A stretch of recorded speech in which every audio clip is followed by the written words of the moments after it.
नमस्कार मित्रांनो, मी तुमचा मित्र वीरेंद्र मोहिते पाटील आणि तुमचं स्वागत आहे आपल्या मिस्टर टॉक्स या चॅनलवर। तर आज आपल्या इकडे जे पाहुणे आलेले आहेत ते खूप लांबून आलेले आहेत, तर चला त्यांच्यासोबत गप्पा मारूयात, त्यांच्यासोबत घडलेले अनुभव ऐकूयात। नमस्कार सर। नमस्ते। काय आपलं नाव? माझं नाव भरमू मायपा पवार। बरं, कुठे राहता तुम्ही? राहतो सध्या मी कुंडल, तालुका पलूस, जिल्हा सांगली येथे। माझं मूळ गाव कोल्हापूर जिल्ह्यात चंदगडमध्ये आहे। नोकरीनिमित्तानं मी कुंडलमध्ये राहतो। बरं, काय काय कसे कसे तुमच्यासोबत अनुभव घडले आणि सुरुवात कशी झाली सर? मी नोकरी करत असताना अचानक माझी नोकरी थांबली गेली आणि 4-5 वर्षापूर्वी जी काही पैशाची आवक जी होती घरातली संपूर्ण कोलॅप्स झालं, म्हणजे थांबली, व्यवहारच थांबले। ज्यांच्याकडून येणं होतं ते देईनात आणि आले तरी घरात पैसा थांबत नव्हता। त्याच्या आधी तसं व्हायचं का? जॉब जायच्या आधी? नाही, त्याच्या अगोदर बरेचसे दिवस म्हणजे 20-25 वर्षाचा कालावधी माझा अतिशय आनंदात गेला होता। मी परदेशात नोकरीसुद्धा केलेली होती आणि नामांकित होतो मी, पण तो अचानकच हे असं झालं आणि घरामध्ये दवाखाना चालू झाला, पैसा थांबेना आणि मानसिक फारच त्रास व्हायला लागला।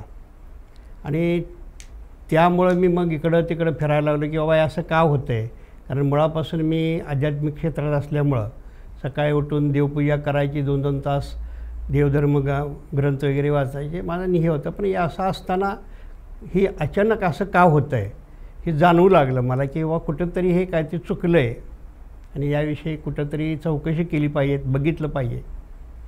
आणि मग त्या अनुषंगानं मी काही ठिकाणी फिरलो, काही महाराजांकडे गेलो, काही दरबारवाल्यांच्याकडे गेलो की बाबा असं का होतं आहे, पण इतकासा उलगडा कुठं झाला नाही।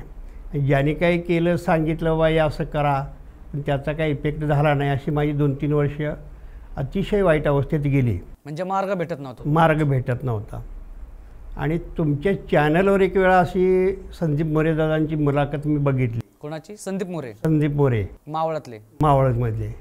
आणि ती जरा मला बरी वाटल्यानंतर वेळच माझी चांगली म्हणा, मी एक कॉल केला त्यांना की असं असं आहे। मग त्याने मला सांगितले की तुमचे प्रश्न आणि घरातल्या लोकांचे फोटो पाठवून द्या। त्याप्रमाणे मी त्यांना पाठवले आणि दादाने मला एक 8 दिवसात रिप्लाय दिला की बाबा तुमच्या घरामध्ये तुमचं लक्ष्मीबंधन केलेलं आहे, कुलदेवतेचं कृपान आहे, पितृबंधन आहे, असे 4 बाजून तुमच्यावर आघात झालेले आहेत आणि तुम्ही दवाखान्यात पैसेच घालवताय आणि अशी परिस्थिती सत्य आहे का? मला ते पटल्यानंतर मी हो म्हटलं, दादा हे सत्य आहे, मग याला काय करावं लागेल? तर त्याने मला सांगितलं की इकडे माझ्याकडे तुम्ही यावं लागेल आणि मी त्यानंतर त्याच्यावर काहीतरी उपाय करून देईन। अशा तऱ्हेनं मी हे केलं, पण त्यांच्याकडे यायलाच मला 6 महिने जमले नाहीत। कुठून तरी पैसे काढले की ते दवाखान्याकडे तरी खर्च व्हायचे आणि कुठंतरी जायचे। 2 वेळा दादाने मला तारीख दिली होती, अमुक दिवशी जमणार आहे तुम्ही या, पण ती मला काही येणं घडलं नाही। शेवट दादानीच एक वेळा वैतागून सांगितले, तुमचं काम माझ्याच्यानं होणार नाही, तुम्ही काही येऊ नका। आणि असे बरेच दिवस गेले। जानेवारी महिन्यात तो योग आला की दादा म्हणले की मला तुमचा रुपया नाही पाहिजेत, पण तुम्ही इथपर्यंत या, कारण मलासुद्धा जाणवतं की तुम्ही काहीतरी कुठल्या तरी देवतेची उपासना करताय, पण तुम्हाला कुठंतरी बांधलं गेलं आहे। आणि मी येऊन पोचलो। त्यापूर्वी इतका वाईट माझ्या घरात त्रास होता। काय व्हायचा त्रास एक्झॅक्टली? घरात व्हायचा काय? घरात म्हणजे माझी नोकरी गेली, आवक थांबली, माझ्या मिसेसला अचानक कंबर आणि शरीरात वेदना चालू झाल्यामुळं साधी चपातीसुद्धा करता येत नाही, जेवण करायचा विषय सोडून दिला, तिचं काम थांबलं गेलं। एक मुलगी होती, तिच्या प्रापंचिक अडचणीमुळे ती घरीच होती आणि तिला तर मासिक पिरियडमध्ये मी 4 दिवस इतका त्रास व्हायचा की पोटदुखी आणि उलट्याने ती बेजार व्हायची। फॅमिली डॉक्टरसुद्धा थकले होते, दर महिन्याला 1000-2000 रुपये घालवायचे। 4 दिवसाचं स्वास्थ्य झालं की 20-21 दिवस बरे जायचे, पण ते कशाचे म्हणजे, पण मानसिक टेन्शन त्या दोघींनी, पत्नीची अशी अवस्था, मुलीची अवस्था, मुलगा नोकरीवर स्थिर नाही आणि माझं तर आवक थांबली। मग ह्या टेन्शनमध्ये वावरत असताना त्यांच्याकडे आल्यानंतर दादांनी प्राथमिक अवस्थेत एक थोडीशी क्रिया केली की म्हटले काहीच होणार नाही, जा। आणि त्याच महिन्यात माझ्या मुलीचा त्रास पूर्ण थांबला, म्हणण्यापेक्षा बऱ्यापैकी कवर झाला की तिला काही त्रास जाणवला नाही, मग ती लुळली नाही, उलटी नाही, काही नाही। मग दादाने मला सांगितलं की बाबा तुम्ही सोनोग्राफी करा, कारण त्या मुलीच्या पोटामध्ये काहीतरी असण्याची शक्यता आहे। आणि त्याप्रमाणे मी कोल्हापूरमध्ये एका नामांकित हॉस्पिटलमध्ये सोनोग्राफी केली आणि त्यात एक खडा दिसला त्या पिशवीमध्ये. मग डॉक्टर काय नियमाप्रमाणे म्हणायला लागले कॅन्सर आहे, अमुक आहे, हे काढावं लागेल पिशवी वगैरे. दादा म्हणले तसं काय नाही, हे होऊन जाईल, विरघळून जाईल. आणि त्यांनी पुढची प्रक्रिया केली दादानी. आणि त्यानंतर 1 महिन्यात तो 40% खडा विरघळला गेला. आणि पुन्हा 3 महिन्याच्या ह्याच्यात त्याचा त्रास थांबला. आणि मी परत दादांच्याकडे आलो. दादानी म्हणले आता कसं काय वाटतं, सोनोग्राफी करा. तर आज अंशी माझ्या मोबाईलमध्ये ते तुम्हाला बघायचं असलं तर बघा की ते डॉक्टरांनी दोन्ही रिपोर्ट दिले की रिपोर्टमध्ये आत्ता काहीही नाही. मी ही कृपा परमेश्वरासारखं माझ्याला दादा भेटले आणि त्यामुळं माझा हा कायापालट झाला. माझीसुद्धा तब्येत अचानक 2 वर्षे मी फॅटी लिव्हरसारखा प्रॉब्लेम तयार झाला, जीवाला धोका निर्माण झाला. अगदी अन्नसुद्धा मला 6-7 महिने गेला, नाचणीची आंबील पडून मी काढले होते पिऊन. इतकी वाईट गंभीर अवस्था होती. पण आता मी पूर्ण ठणठणीत, माझा इतका यशेचा करण आहे की आत्ता 1 महिन्यात त्यांच्यापासून गेल्यानंतर 50-60% माझी ऊर्जा दुप्पट गतीनं काम करायला लागली. एक तर मानसिक टेन्शन कमी झालं, मुलीचा त्रास कमी झाला, माझा त्रास कमी झाला आणि माझ्या इतर सगळ्या हे तुटल्यामुळं, व्ह्यूज तुटल्यामुळं होत्या ती कृपा मला कुलदेवतेची, माझ्या दैवतांची लाभायला लागली. असा माझ्या जीवनामध्ये अतिशय बदल घडलेला आहे.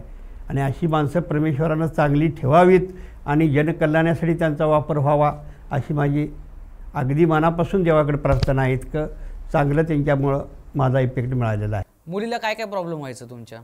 मुलीला तिचं लग्नानंतर जे काही त्रास झाला आहे, कोकबंधन का काहीतरी असं त्यांच्या भाषेत दादा म्हणत होते की तेव्हा पोटामध्येच ते एक खडा तयार झाला. मग ते विषारी असो किंवा काहीतरी तयार झालं आणि ती मासिक पाळीच्या वेळेला तिला वेदना व्हायच्या, म्हणजे ते गडगड लोळायची.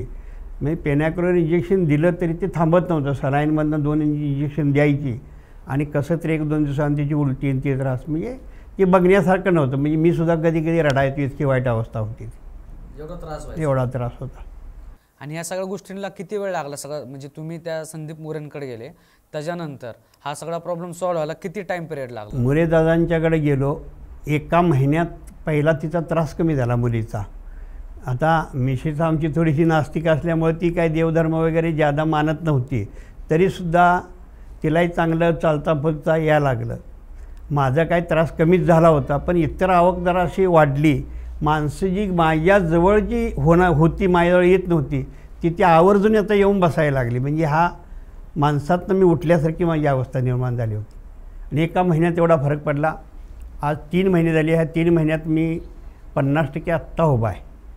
इतकं मला रिझल्ट चांगला मिळाला आहे. बरं, ज्यावेळेस तुम्ही त्यांच्याकडे प्रॉब्लेम सॉल्व्ह करण्यासाठी गेले त्यावेळेस त्यांनी तुम्हाला काय काय उपाय सांगितले आणि त्या उपायाचा लगेच असा काय इफेक्ट आला की तुम्हाला माहीत पडले की आता आपले प्रॉब्लेम सॉल्व्ह व्हायला सुरुवात झाली? दादाने मला सांगितलं होतं की तुमची पितरं बांधलेली गेलेली आहेत आणि तुमची कुलदैवत उपासना होत नाही, त्यामुळं तुम्ही जी उपासना इतर देवतांची करता त्याचा इफेक्ट तुम्हाला मिळत नाही जीवनात. आणि तुम्ही या काही मला भोग सांगितले की पौर्णिमाला हे एका पिंपळाच्या झाडाखाली असा उतारा करून घरात उतरून एखादा नारळ किंवा बुंदीचा लाडू जे पितरांना काय द्यायचं आहे त्यांचा भोग द्या असं सांगितलं. पहिले त्यांच्याजवळ गेल्यानंतर 4 दिवसात पौर्णिमा आली. त्या पौर्णिमेला एक मी भोग दिला आणि पुन्हा अमावस्याला एक भोग दिला.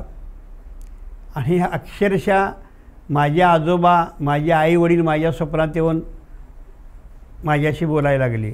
मुलीच्या माझ्या स्वप्नातसुद्धा कुलदेवतेच्या रूपाने एक बाई स्त्री एक आली आणि तिच्याशी बोलली. म्हणजे असे काही मला हे जाणवले. आता काल परवा ते ज्यावेळेस त्यांनी जे सगळे सोल्युशन दिले ते सोल्युशन द्यायच्या आधी तुमच्या सोबत तुमच्या आईवडील कधी आलते का? नाही, त्यांचं कुणाचंच काय नव्हतं. आता ते कुणी जी वारलेली होती आमच्या गावाकडच्या ह्याच्यात, काल परवा तर माझा चुलता माझ्या स्वप्नात आला आणि बैलजोडी घेऊन आम्ही दोघं शेतात जाऊन काम करत होतो. म्हणजे हे कधीही ते ध्यानीमनी नव्हतं की गेल्या 30 वर्षात मी त्या माझ्या मूळ गावाकडे जातच नव्हतो आणि त्यामुळे त्या कुळाशी माझा संपूर्ण संपर्क तुटला होता. पण दादाच्याकडनं येऊन गेलो आणि ते नेमकं मला 2दा ज्योतिबाला जायला मिळालं. माझी देवी आवनची आहे तिथं 2दा जायला मिळालं. म्हणजे माझे मार्ग जवळजवळ खुल्ले झाले. हो, म्हणजे त्या सगळ्या गोष्टी योगायोगाने घडत गेल्याने सगळे मार्ग ओपन झाले सगळे. म्हणजे 4 वर्षात मी माझं गुरुच ठिकाणी मानणारं गोंदवलेला जाऊ शकलो नव्हतो, अशी माझी अवस्था होती. म्हणजे जायची इच्छा व्हायची पण ते कोण भेटायचं नाही किंवा पैसाच मिळायचा नाही, म्हणजे इतकी वाईट अवस्था होती. आडलं होतं सगळं. बरं मग माहीत पडलं का हे सगळं कोणी केलं काय केलं ते? माहीत पडलेलं त्यात काय आपण ते काय विचारण्यापेक्षा त्याच्यावर विलाजच मिळाला म्हटल्यानंतर आपण त्यात शिरण्यात काय अर्थ नाही. आणि ती नावं कशाला शोधत बसायची, त्याच्यावर विलाजच मिळाला त्यामुळे त्या गोष्टीत काय जायची इंटरेस्ट नाही. पण ते झालेलं आहे, झालेलं होतं एवढं 100% माझी खात्री झालेली आहे. बरं आता सगळं व्यवस्थित, आता काय प्रॉब्लेम वगैरे नाही काय बा, शारीरिक प्रॉब्लेम आर्थिक प्रॉब्लेम बऱ्यापैकी सुटलेलं आहे.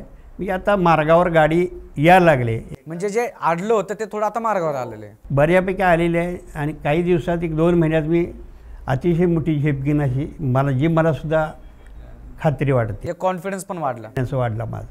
बरं तर मित्रांनो हा होता सरांचा अनुभव. आणि ह्या अनुभवातून तुम्हाला काय शिकायला भेटलं नक्की आम्हाला कमेंट करून सांगा. आणि सरांसारखं जर तुम्हाला आपल्या पॉडकास्टवर यायचं असेल तर गुगल फॉर्मची लिंक दिलेली आहे, ती भरा आणि तुम्ही आम्हाला कॉन्टॅक्ट करा. तर चला आता आज इकडंच थांबूयात. धन्यवाद. जय हिंद, जय महाराष्ट्र.